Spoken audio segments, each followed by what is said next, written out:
Les chiens ne finiront jamais de nous étonner. Cette édition ne serait pas complète sans les sports. C'est le moment d'accueillir l'infatigable Yacouba Ouedraogo. Bonsoir Yacouba. Bonsoir John et bonsoir à tous. Coupe d'Italie pour commencer. La Juve a été sacrée, mais surtout Mehdi Benastia en est ressorti un héros.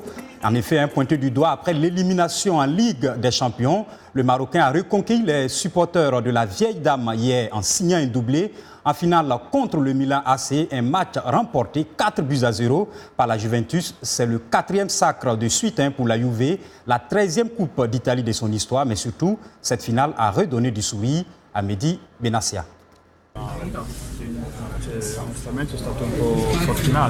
J'ai juste été un peu chanceux ce soir, alors que contre Napoli, ce n'était pas vraiment le cas.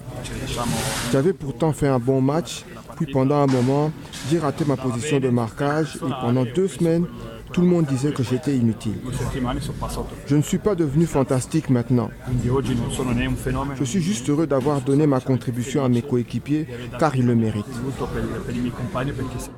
Du football, toujours. Après Zlatan, c'est Wayne Rooney qui arrive en MLS. L'international anglais a trouvé un accord de principe pour rejoindre l'équipe de DC United, ici donc à Washington. D'après la presse britannique, l'offre faite à l'attaquant de 32 ans porterait sur un contrat courant jusqu'en 2020 avec un coût de transfert estimé à 17 millions d'euros. Wayne Rooney, qui a rejoint Everton en provenance de Manchester United, a encore 1 an de contrat avec le club qu'il a fait débuter en Premier League à seulement 16 ans. Basketball, pour terminer, le dernier billet pour les finales de conférence en NBA est revenu à Boston. Les Celtics ont mis fin à la belle aventure de Philadelphie et du Camerounais Joel Embiid. Les Sixers étaient pourtant en tête 109-107 à 90 secondes de la sirène.